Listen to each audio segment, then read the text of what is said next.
guys, this is a quick video about my attitudes towards testosterone. So, I really, for a while I've sort of gone about self-improvement in a rather general area, but recently I think I've decided that the thing I want to focus on really is testosterone levels, and just basically doing everything I can to get them as high as possible, because that really seems to be a thing that will sort your life out, right? I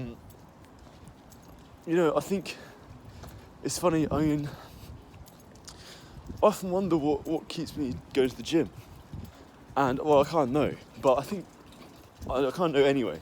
But I think a lot of it, to be honest, is just it gives me a boost in testosterone, because it's really difficult to explain. If you've had a similar experience, you'll understand.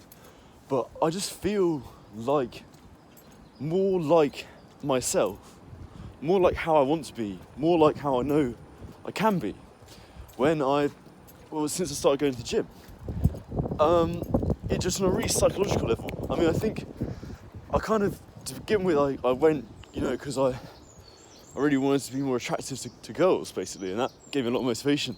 But very quickly, it was I think that's still part of it. I definitely want to improve my form. I can tell it's good for my posture.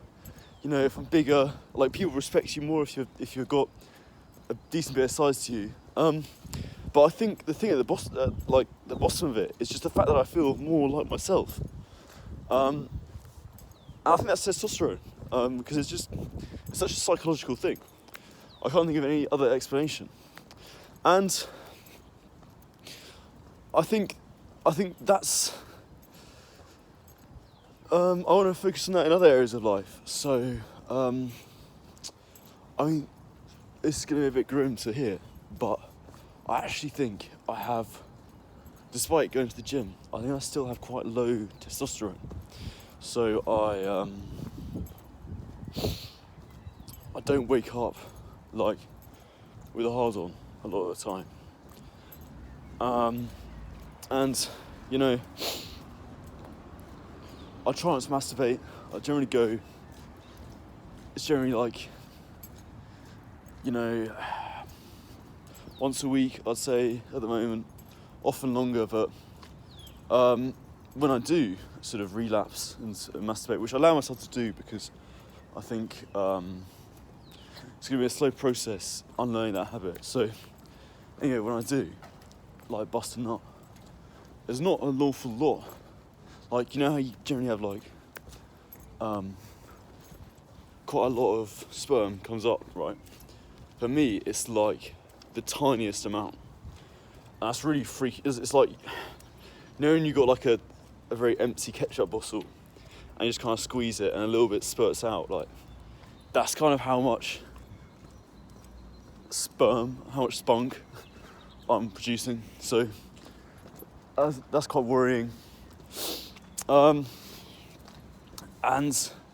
I think the thing to sort out for me now, which will increase I think as I do this other thing, it will increase things like the gym, how much testosterone that produces as well. I think I need to improve my sleep. So I work at a nightclub at the moment, which means when I work there, I go to bed at like 5 o'clock in the morning, which is awful for your sleep, right? And I haven't told them anything yet. I've got a few weeks off as I go back for Easter, but I think I'm going to quit, because I'm just thinking about this whole thing with my semen, not really, I'm not producing enough spunk. I'm not waking up with a hard on. I think that's not normal, right? Everyone's going to tell me that, everyone wants me to think that kind of stuff's normal, but truth be told, it really isn't, is it? So, and that kind of stuff started. I can kind of link that up to. Oh, thank you. I can kind of link that up to when I started this job. So, and sleep is the best thing, right? For one of the best things for testosterone. So I'm just gonna start on that. I think on sleep. There's other stuff like drinking water that I think I need to get to. I probably don't drink quite enough water. I drink quite a lot, but it's ridiculous the amount you're meant to drink. So that's another thing I'm gonna do later, I think. My problem with drinking water is, like, for whatever reason, I've got quite a weak bladder, and there are exercises you can do to strengthen it, but there's a lot of kind of misinformation about what actually works and what's myth. Like, some people say hip thrusts work, others say it's a waste of time, you know. So I'll look into that later on down the line. But I think sleep's going to be the big thing that's really going to change it for me. So last night I went to bed at around 2 o'clock. The last few nights, because I've been working and had other stuff on, it's been like 4 o'clock, 5 o'clock, so ridiculous. So I thought I'd cut it back a bit. I didn't really go to sleep until about 5, to be honest. I was just awake, listening to the podcast for a bit. Then I got up and read, and I went to bed. Then I woke up at 2 today, which isn't great, but it's better than, I feel better rested than I have the last couple of days. I'm going to slowly wean it back. So I think next few days I'll probably get it back to going to bed at 2 o'clock properly, falling asleep at 2 o'clock. Then going back home, so I'll probably scale it back to 12. And I want to see how far I can go, guys. 12. I mean, if going to sleep at 12 works, I can get up at like 9 o'clock, 8 o'clock. I might even try and go to bed at like 10, maybe even 9 o'clock. Just wake up at 6 in the morning. And I want to see if I can do that. Because, and here's what, to link this back to testosterone. I think that with testosterone, like a lot of things that is discouraging me is there are a lot of people who don't have a great sleep schedule who definitely have fantastic testosterone levels. Like first man says he can have 2 hours sleep and wake up with a massive rock hard erection. Andrew Tate obviously doesn't prioritize sleep, but I do things about that. So I think the biggest part of testosterone production with sleep, I think, is waking up early. Just because it does something to your brain, right? Just waking up when the sun gets up, like there's something very primal about that, and I think that's part of what makes testosterone inside you.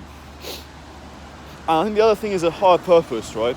So I think if you've got a higher purpose that you're just like constantly fantasizing, constantly deliberating about, you can kind of be an exception to a lot of the rules about testosterone production. So, if first man, his business, that's such a big thing for him, his life's so dedicated towards that, then, he doesn't need to worry about these things that I do, like sleep and all the rest of it, as much, I think. But I think for me it makes sense to prioritise the more scientific things so that I can sort of develop myself to a stage where I take on a higher purpose. And yeah, I think that seems like the best approach, right? But we'll see.